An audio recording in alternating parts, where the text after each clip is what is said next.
And we are live with another episode of Hashtag Jeopardy Live Panel, presented by thejeopardyfan.com. Once again, I am Andy Saunders, and I am moderating tonight's discussion.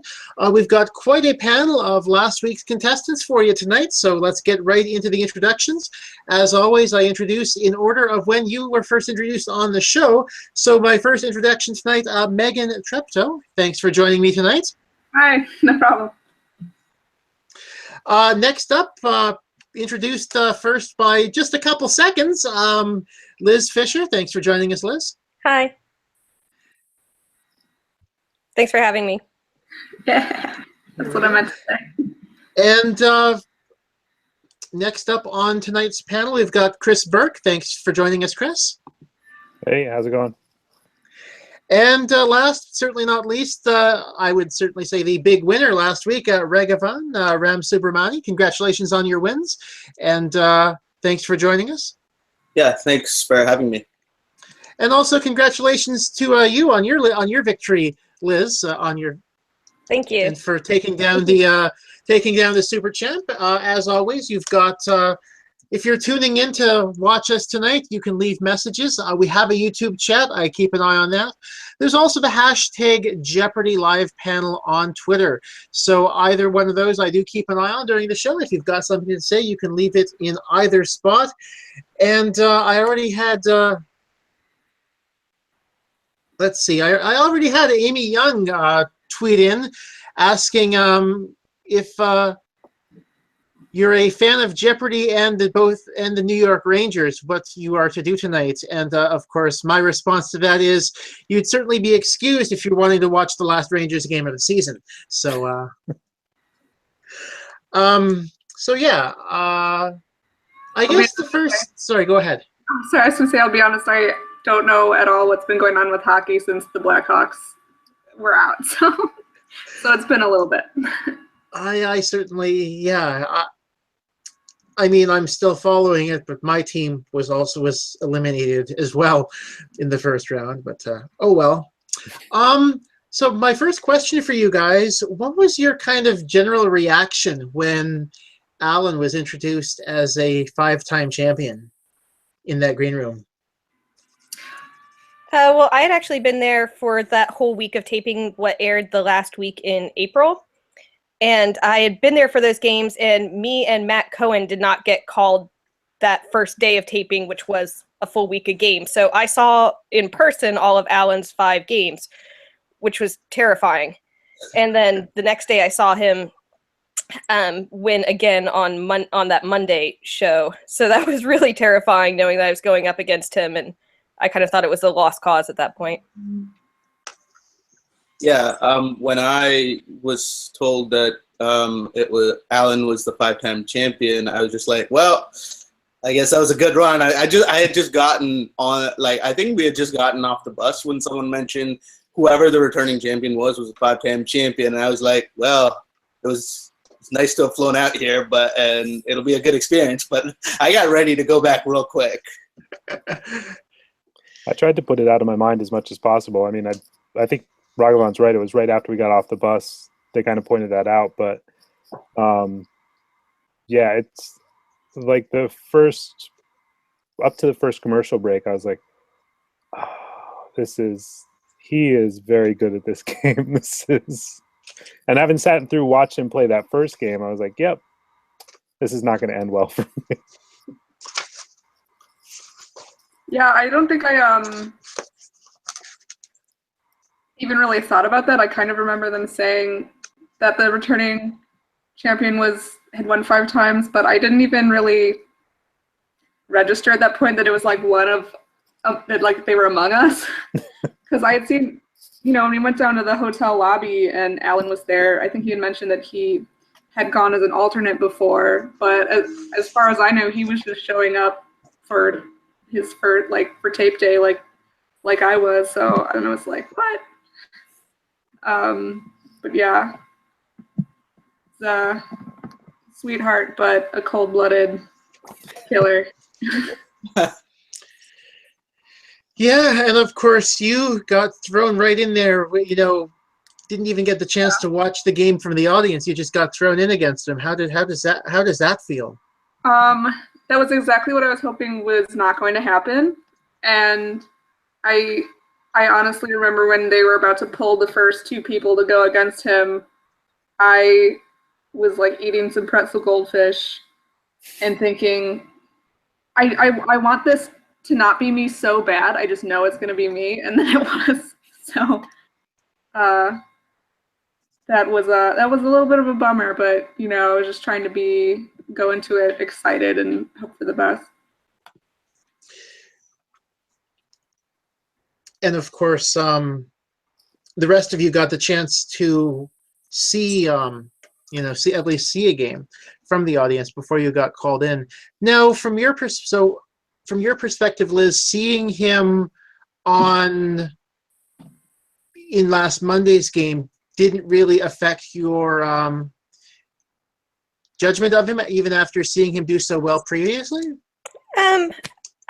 Seeing him sweep it looks like a week before on TV, but it was the day before, and seeing him just dominate that I was not that surprised by the outcome of Monday's game. And I pretty much figured it's, I'll go up there and I'll play a game, but this guy, I think, is unstoppable. Because, I think he mentioned, Alan actually mentioned last week when he joined us on panel last week that he was actually feeling incredibly exhausted after his first set of games. And so he was kind of almost ripe for the picking, as it were. So I was just curious if anyone had managed to actually pick up on that, or if it was just, well, he's won again. He's clearly going to pick up some second wind. And well, he was not always ahead in the other games that he'd won. So you would be watching and you'd think, you'd think another contestant had it in the bag, and then at the last minute or during Final Jeopardy, things would change, and it's Alan. So I definitely didn't feel comfortable for the entire game that I was playing him, because I just expected him to come out with a crazy daily double or with a Final Jeopardy wager that really did something crazy. Okay. So, how did you guys feel about the buzzer in rehearsals? And was there anyone that, other than kind of Alan, that you were kind of, watch out for this person? I remember when I was doing practicing with the buzzer that I tried going by the lights, but that kept not working for me. And then I forget who it was, maybe Maggie, mentioned that some people also try using his voice, and they wait until he finishes the last syllable of the clue and then use that to use that as the indication to buzz in, and that actually started working for me really well, which is weird because I generally tend to be a visual person, so the fact that worked for me was a bit odd, but yeah, I go with whatever works. And then I thought, everyone was pretty good on the buzzer, but I thought Seth and Rich, guys who were on Friday's game, they were really good on the buzzer as far as I can recall. And so even then during rehearsal, I was like, these are guys that just on the buzzer alone, probably going to have to watch out for. And I guess I was lucky that they were on the last taping instead of earlier, or it could have been quite different.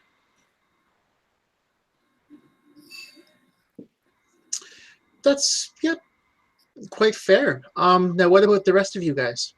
I know for me at least, there was a point in that practice game where I think it might have been Maggie came up and said like, "Oh, are you okay with it? Is it working?" And I was just kind of like, "No, it's working fine. I just didn't know the answers to any of those questions, so I didn't want to buzz in."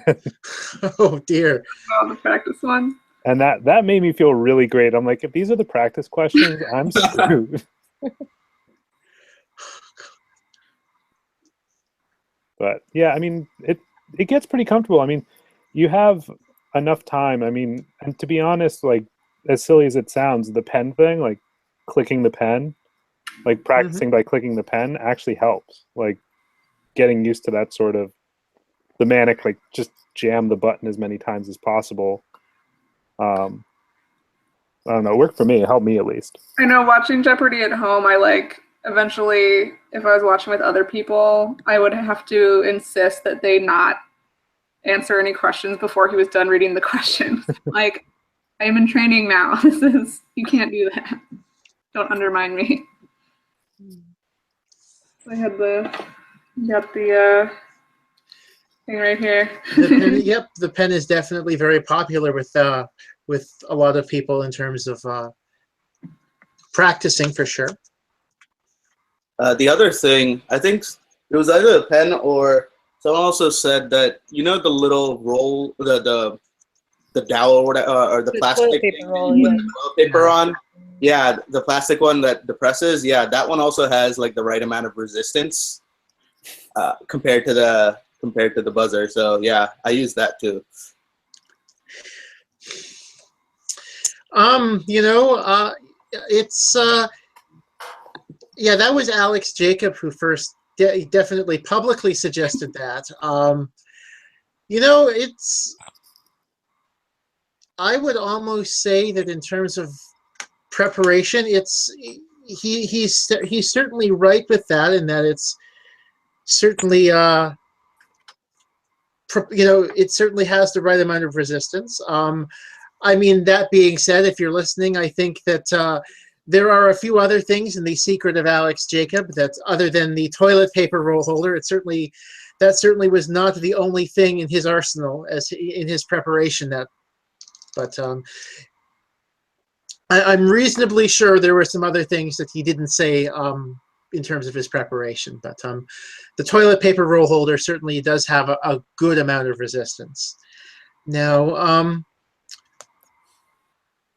going off on a bit of a tangent, were there any weird tape stoppages? Sometimes, you know, the show has to stop tape because of you know, there's an issue or an unexpected answer, or the judges just want to take a longer look at something. So was the taping rather smooth this past week, or were there any weird stoppages, if you guys remember? I know there was a stoppage during one of my games where we actually had to all turn around, and Yeah. I can't remember exactly what happened there, but there was something happened where we actually had to get off of the podium and turn around and not look at the board, and I don't remember exactly why. Yeah, I think I mean I stayed to watch the next couple of games, and I think it was one of those where Alex like somehow gives away the answer, and they have to bring in the sixth clue. Okay. Because then they have you turn around, so in case something happens and they like accidentally put the answer up somehow. Or maybe if they accidentally put a clue up on screen. I know. Right. Yeah. So you don't like see the clue when you're instead of the number. Mm-hmm. I think during one of my tapings, there was one of the, I think it was a $400 clue that like malfunctioned somehow, and it like disappeared at one point, and then it came back. But I don't know, like when there's a stoppage, I was just glad for a break to, like, I don't know, recompose myself, and like in general, it goes so fast that I don't know, I didn't really have time to consider, like, really get I don't know, you know, phased out by any stoppages. So yeah. Mm-hmm. That's a good point, and I think certainly stoppages can have a good or a even bad effect. I know I've seen some people have been really thrown by a stoppage, and it just completely killed their momentum. But certainly, I guess it's something to be aware of, up to the individual player at least. Now, this one I think might have an interesting discussion, also among anyone who's tuning in tonight. We talked about this a little bit in you know, the pre-show before we went live here on Live Panel, but normally I ask if Alex talked about whatever, what you expected he talk about on the card. Now, it came out in our pre-show that that there are rumors of a moratorium on cat stories. So you're the one who brought this up, Megan, but I kind of want to hear some thoughts about this. Do we think there's a moratorium on cat stories on Jeopardy? Well, I think it was on a guy's blog about his Jeopardy experience. I don't remember his name. I know he was like a one-time champion, but he was talking about the anecdotes and said that like something that he had heard, that rumor, and that it put a bunch of stories that he had out of the running. They definitely didn't say anything explicit about it, but like I said,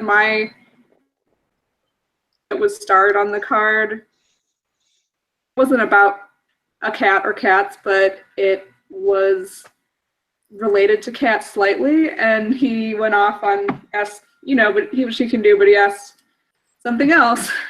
And so I'm like, maybe he's the one who doesn't like to talk about cats.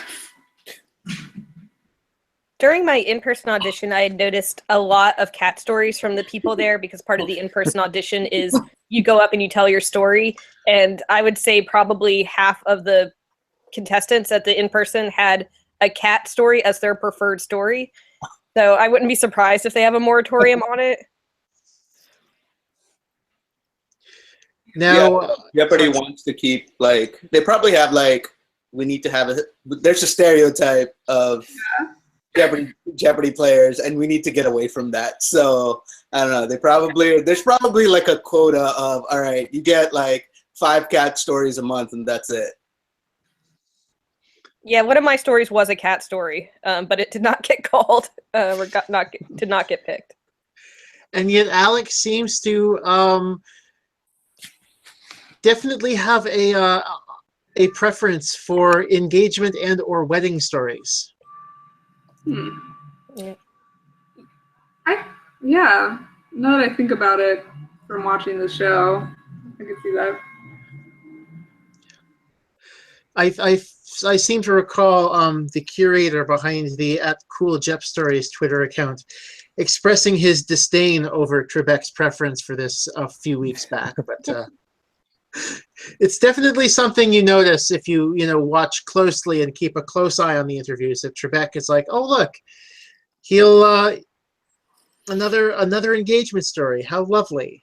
But now, my next question.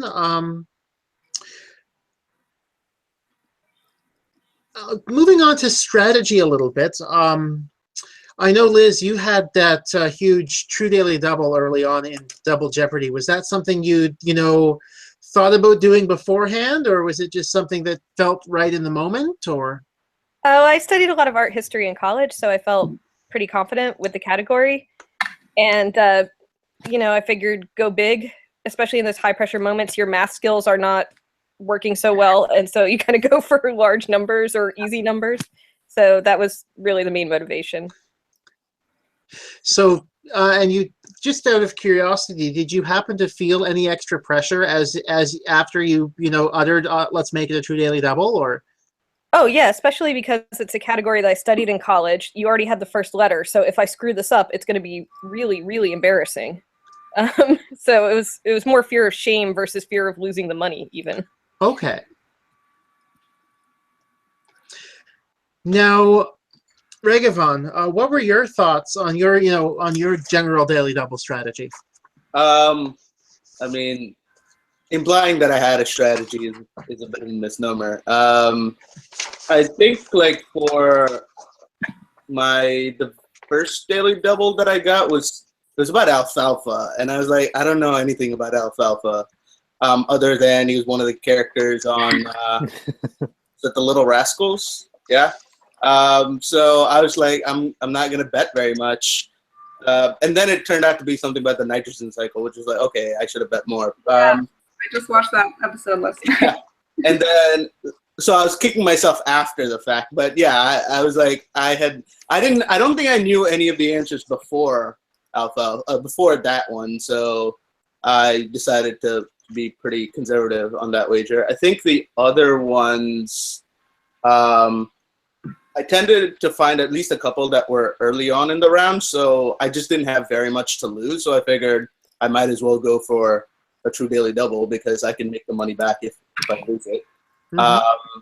Which is why, yeah, that's what happened on Friday when they asked me about the Robert Redford movie, which I've never seen The Horse Whisperer. So what this entire experience has taught me, if nothing else, is that I have some embarrassing gaps in my knowledge.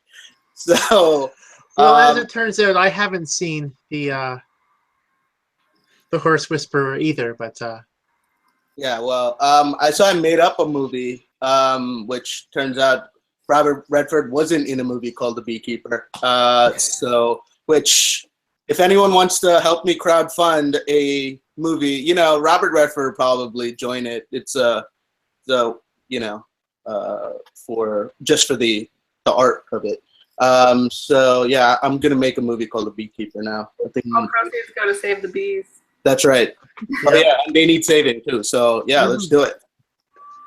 But yeah, I think other than that, I think in my second taping, there was one that I went. I bet like 4,000. Yeah. But I even forget what the category was. But that was an $800 clue in U.S. history.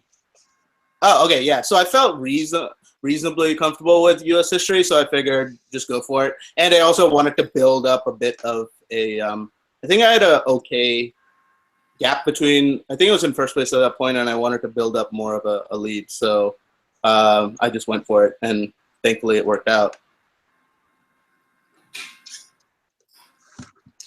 And yeah, I mean, all four of you did get to play a daily double at some point during your game. So there's still. I'm curious to know if either of you, Chris or Meghan, had any sort of strategy in mind. I really didn't, and I kind of realized that when I got the first daily double in the Zodiac category, and I think kind of realized that I bet 2,000 because that's a pretty common amount that people bet. Yeah. And sort of like, why not? I didn't want to do a true daily double because I was afraid of getting in the negative, and that seemed more dangerous if I was back at 0. And of course I got it wrong. But then when I got a daily double in the second round, for sure, I bet 3,000, and I wasn't particularly confident about the category, but kind of was like, it was my only, I felt like I needed to take the chance to build some money back up. I think I might have had 3,600. So, and that was, I actually amazingly haven't seen It's a Wonderful Life. So somebody on Twitter kind of dinged me for pausing before I answered, because they're like, who doesn't know it? And like, I haven't seen the movie, so I felt really relieved. I was technically guessing. Well, I mean, also there's something to be said for, just pausing and making, be absolutely sure, don't accidentally say the wrong thing. And I should have done that for Morocco versus Algeria. That's for sure. And yeah, your thoughts, Chris? I know as far as mine went, part of it was the category was and it was just such a bizarre category because it was all over the place that I wasn't really sure. I'm like, it could literally be anything. So I wasn't super confident about necessarily knowing it. And as far as betting goes, like my one regret after I saw the question was, oh, crap, I know this right away. I should have just gone all in. But I figured I'd risk enough based on what was left on the board that I could make it back before the switch over the round. So that I'd have enough up there that, I mean, presuming that I could get in time and know it, that I could at least try and make it back if I did mess up the question. That's a good way of thinking about it for sure. Now, a couple of things from the YouTube chat. Trevor Mahoney has mentioned he thinks the wedding/proposal stories are included in the questionnaire contestants get beyond the 5 one-liners. So I guess that sounds about. I mean, I obviously haven't seen that myself, not having been on the show, but that would make sense. And Alan, unfortunately, he wasn't able to join the video panel, but he's tuning in and watching. And his comments: Liz stole my art questions, and a big frown face, a big frowny face. So Sorry, Alan. You know, that happens sometimes where, you know, more than one person likes the category and it's a big buzzer race. And yeah, when I saw that watching the second episode, and definitely watching those next 2 episodes, it was sort of like picking out categories that I was like, oh, why weren't those in my episode? That was my friends and stuff who saw they speaking of like, oh, why didn't I get that, or why wasn't I getting those questions? My friends were saying I apparently have a very expressive face and I don't realize it. So I was doing like the angry face when I wasn't getting in. I was like, I know them. Like the geography questions are like, you're a history teacher, you should be able to get those. I'm like, I knew them. It's just a stupid buzzer. I couldn't get it. Hello.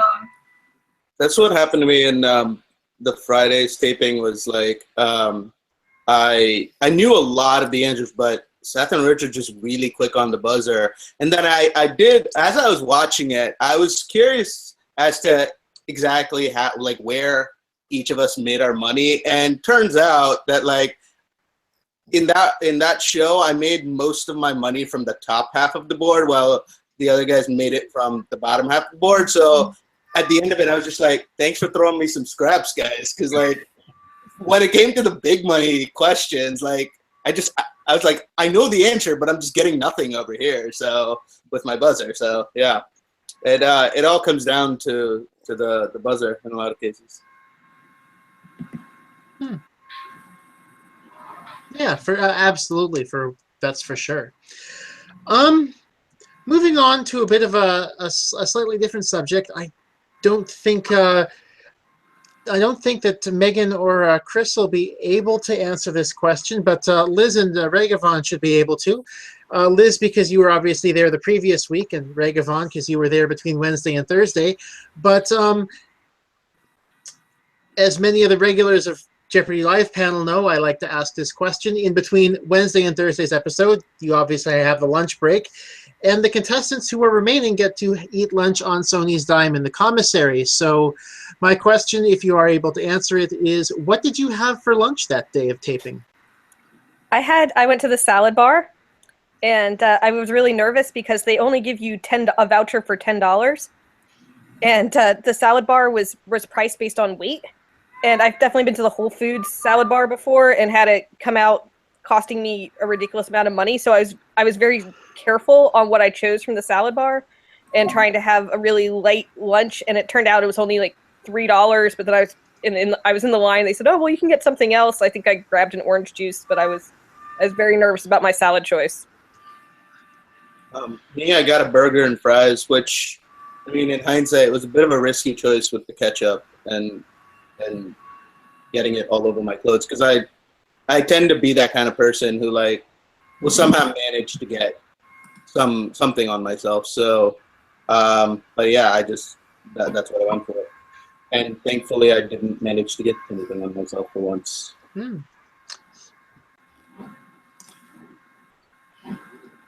Nice. If Jay Johnson's watching, he may make fun of your choice of salad, Liz, but that's okay. It seems to work for a lot of people, so for sure that I was so nervous. I couldn't handle anything heavy. I was not really eating all day. I couldn't handle really anything. Is that the guy who did like the green room diet to prepare, and he only ate donuts and like something else? I don't. Somebody did the green room diet. I don't know. I read some. Wait, what is the green room diet?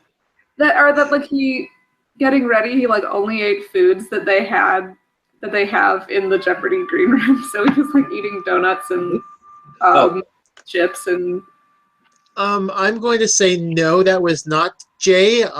Jay is, at least in terms of the lunch question, he would definitely be a bit of a carnivore, as it were. So but moving on a little bit though, I'm kind of curious to yeah,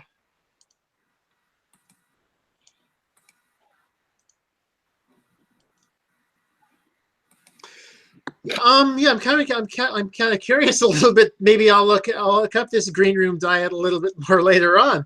But yeah, is it different now that watching Jeopardy now that you've taped and been a contestant? Yeah. It was weird watching it for the last week in April and the first week in May there, where I've been there and seen those episodes in person. Watching it now, well, now it's the teachers tournament, so it's back to being like regular Jeopardy. As long as there's still people I know on there, I think that's going to be interesting. Okay. Yeah, true. It was a little weird. I think Chris mentioned it at some point on Facebook, but yeah, it was like we felt nervous, right before our episodes were going to air, even though obviously we knew what had happened. So not really sure why we felt that way, but yeah, it was. It's interesting to watch yourself, and at that point, yeah, I'm critiquing the way I look or the way I sound as opposed to any of my dumb answers or anything like that. So yeah, it's a bit weird to see yourself on TV.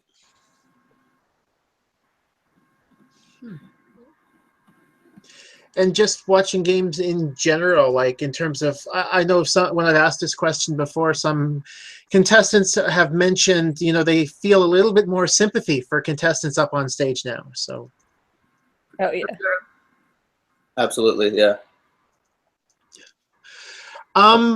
We're getting some comments on the YouTube chat. So a theory from Alan that the green room diet was possibly Roger Craig, or perhaps he just attributes everything to Roger Craig. Yeah, Trevor Mahoney says, donuts, coffee, bananas, and water in the green room. And Alan said he also stole all the good energy bars. They were really pushing the Fanta the days I was there. They had Fanta, and they were making a very big deal about having Fanta, the availability of Fanta in the green room. Interesting. I had Coke Classic. I just went with water, which is probably why I went with the Burger and Press, because I was just starving at that point. So maybe I should have eaten something else earlier, but yeah. I mean, that being said, if you're nervous and it's tough to eat something, then that certainly explains why it might be a little bit on the difficult to eat, as it were. So do any of you remember what you talked about with Alex Trebek after the game? Oh yeah. One of the episodes, but not the other one. Yeah, a couple of the episodes, I think I remember what we talked about. Yeah. Do you like sharing what was on Trebek's mind, as it were? If I could jump in, I remember extremely vividly, and this really weirded me out until, okay. Matt, if Matt was here, he could confirm this. I was standing immediately next to Alex, and the first thing he said was it good for you? It was an extremely awkward moment for all of us. I think he followed it up with something like, I feel like we should all just go have a drink and a cigarette. We're like, wow. Yeah, I would love a drink right now. When I went back to join my entire family who insisted on going to the taping with me in the audience, and I immediately told them about it, and we were all like, what? Oh my God, I can't believe you said that. But then a little later in the morning, somebody, while they were asking, the audience could ask Alex questions, and somebody asked, what do you talk to the contestants about? And he said, oh, I like to say, was it good for you? Like and so at least that's what like, okay, if he readily admits this, then hopefully it's, if he does it to other people, I mean, I feel like it's probably not guys, but it was still pretty weird. Okay, I don't remember getting that, so I guess I will back for him not asking guys that. Maybe Alan, if he remembers and is still watching, he may confirm Yeah, and or chime in and let you know I'm not making this up. Oh, I completely believe you. That was certainly one thing we noticed with last week's episodes was that Alex was feeling especially punchy for a Tuesday, and we were all wondering how he was going to act on the Wednesday taping, and apparently he's chosen to make weird comments like that. So, yeah, that was yeah, so that's something. that is certainly something. Do the rest of you kind of have a, I mean, that's certainly not, I think that is probably the story of the week, but do you have any recollection, Chris? I definitely can't outdo that. I think one of them was about how he didn't have, both he and the announcer, was it Johnny Gilbert, had no problem pronouncing my last name. They just went through it. But then I figured it was probably because he I don't know if Johnny Gilbert does it too, but Alex Trebek hosts the spelling bee. Yeah. And so there's always like, out of the top 10 people, like at least 3 or 4 are always Indians with long last names. So I just want to interject for 1 second, Ragavan. I think he hosts the geography bee, not the spelling bee. Yeah. But go on. So he has I guess he has practice with long last names. So yeah, he had no problem with that. And then I think the other thing was for Friday, since the answer to the question was the Final Jeopardy was Thailand. We were talking about like when he had gone to visit Thailand and one of his favorite places to visit. He got I think he got gifted like a set of those yellow robes that the monks wear, the Buddhist monks wear in. Oh wow! In Thailand, although based on the kind of questions that he asks Meghan, I don't know if he'd be a good monk, but yeah.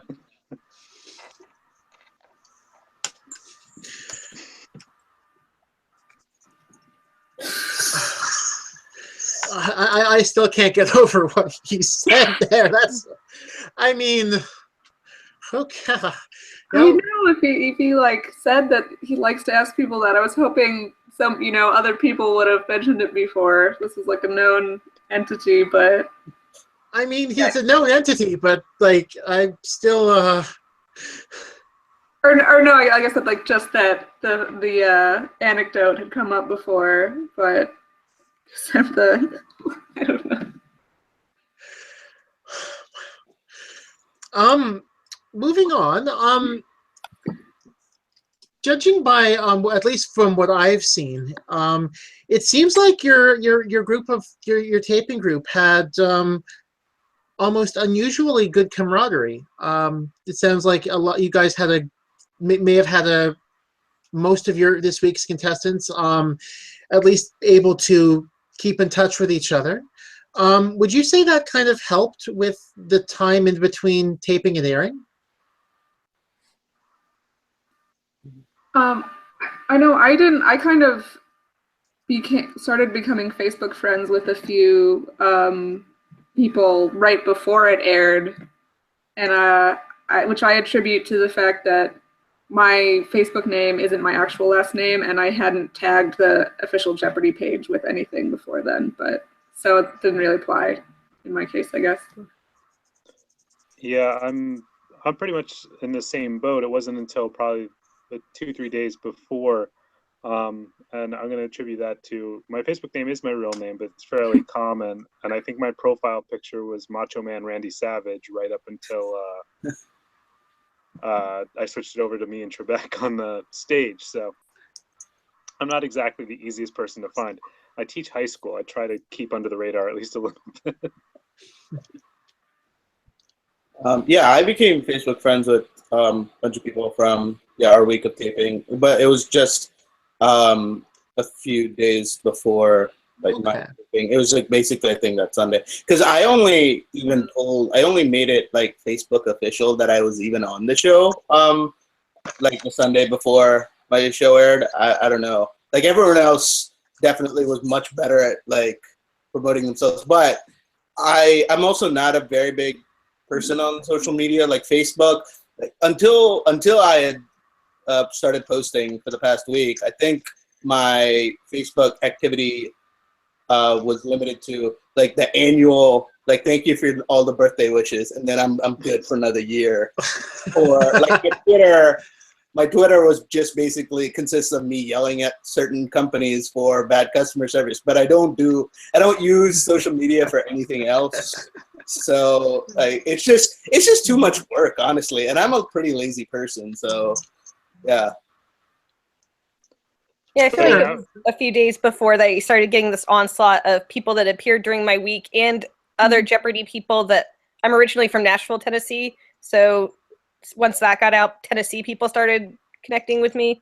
And so I got a lot of new friends and stuff. I know Alan Lynn and I became friends the day before my episode aired. The night before. Okay. Yeah, I actually forgot that I went to high school. I went to a big high school, but there was a student there named Alan Lynn, either the year before me or in my year, and a friend of mine suddenly went, "Wait, Megan, you played against Alan Lynn," tagging this other Alan Lynn, and I got all confused, and I was like, "No, I thought it was California. How did this not come up? How could this have happened?" And I was like, "Wait, these are two different Alan Lynns. Like there's the one who has Alex Trebek in his profile picture, and then this other guy." Yeah, that's that's interesting. Sometimes that happens, definitely. On the YouTube chat, one of a future contestant, Joseph Nguyen, has commented, and you have you've certainly been vindicated a little bit, Megan. He said he can attest to a similar comment Alex made at his taping to air later this month in the post-game talk. Alex made a remark like, "Let's all have a drink with a female contestant among us." So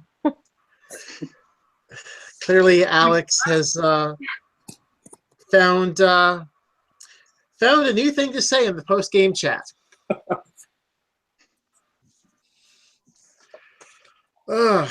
So my next question, I've started asking this over the past few months of contestants, but I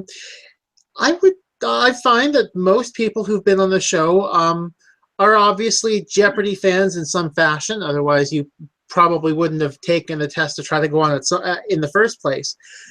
And thus, everyone kind of almost has that moment where they became a Jeopardy fan. So that's my question for all of you guys. How did you become a Jeopardy fan? My mom was a teacher, and so she would watch Jeopardy, and ever since, I can't remember a time when I didn't watch Jeopardy. And then she would do it in her classroom and as a part of her social studies class, and it just became, part of my life. But then I was in college. We didn't have access to, we only had one TV in one room that everyone had to share, so I didn't watch Jeopardy in college at all. And but now it's on at 7 o'clock in Philadelphia, so it's usually what I eat, like that's dinner time. So I eat dinner, watch Jeopardy, have a glass of wine. Nice. Yeah, I've been watching since I was a kid for a while now. So it was about the same thing. Yeah, it was around dinner time, so we just turn it on, eat dinner, and watch Jeopardy. Yeah, it was just I don't know. Yeah, as long as I can remember, I've been watching Jeopardy. So it was just a part of my life for a really long time. And I even tried out for the kids tournament at one point, didn't make it. So finally, filled a chip on my shoulder.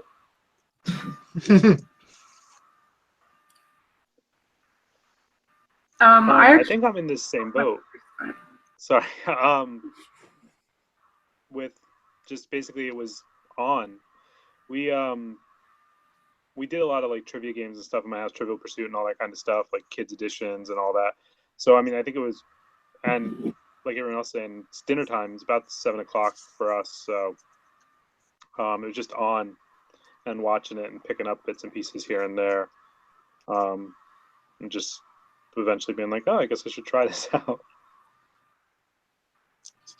And you, Megan, I think you were about to jump in before Chris did, but yeah, I was gonna say that I didn't really start watching regularly probably until I was a senior in high school, which in Chicago it airs at 3:30, which made it. I never got home. I never would have been home in time to watch it during the school year because as long as I took the bus home. But senior year I drove, and I would and once I got in the habit of watching it, I would like hurry home, and I would miss the first few minutes, but like sit there until 4, and I would make my family's dog wait to go outside until 4 o'clock after he'd been in the house all day, which he survived. So a little bit later for me, I probably watched it with my grandparents at some point. Mm-hmm. My grandpa was a big fan. Nice. So, that's it for, actually, that's it for what's on my card. So this is kind of the time where I open the floor to any of you guys. If any of you guys have any random questions for anyone else on tonight's panel, you're welcome to ask. I'll just go through to see if there's anything else on the hashtag. Yeah, that being said, I kind of wasn't expecting much either because I think you guys have, are generally friends with each other on Facebook now. So that's kind of a, you probably asked most of those questions as it were already. So I was gonna say that friendship thing, just from my point of view, the bus ride from the hotel to the lot, like that was super fun. Like just talking and being like, oh, do you think it's going to be this? Do you think it's going to be this? And the one thing I remember was we're talking about, I don't know how we got on it, was talking about SpongeBob and how that wasn't going to come up. And then one of the practice questions was a SpongeBob question. I forgot about that. I don't know why that stuck in my head, but I was just like, it's the most ridiculous thing, like a SpongeBob question in the practice round. Well, you never know what's going to come up on Jeopardy, so. Definitely. Yeah, I think that happened with something else as well. There was like, either during rehearsal, like we were joking, somewhat like somehow Vasco da Gama came up. We're like, wouldn't that be interesting if it were on the show? And during one of my tapings, that was one of the questions. So I was like furiously buzzing in. But yeah, like Chris said, I was like, I think on the day that we were taping, like everyone stayed at one hotel and I was at the other hotel, which probably helped me a little bit in that, like, while I was waiting for the bus, I wasn't like psyching myself out trying to figure out like who's going to be competition or anything like that. But I was really afraid that, I don't know, like it would be really cutthroat and no one's going to talk to each other. But as soon as I got on the bus, it was really helpful to like, yeah, everyone was joking around. So yeah, it really helped me put me at ease. Yeah, I know when we got on the bus, there was talk about what people had watched on TV the night before, and people were talking about this Lifetime movie called Stalked by My Mom. Yeah, I remember that. Yeah. God.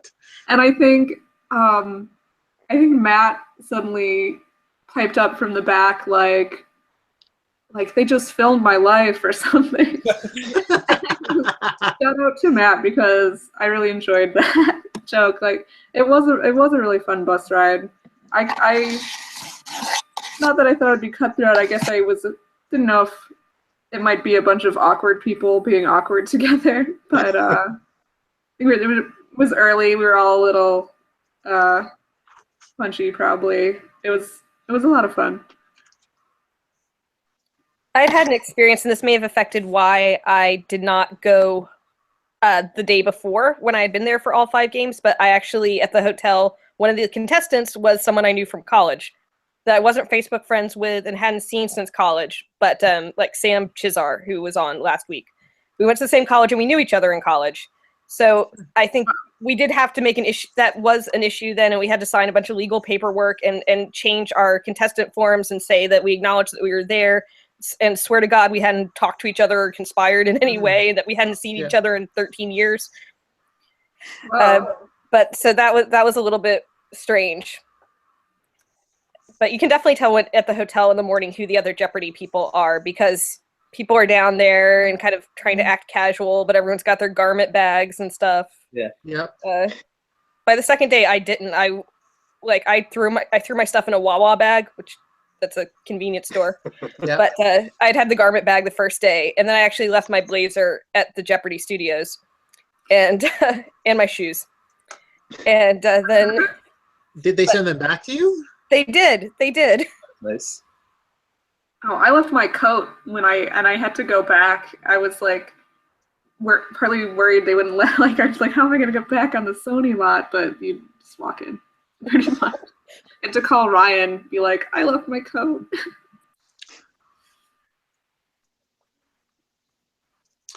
Well, I'd like to thank you guys for joining me here on #Jeopardy live panel tonight.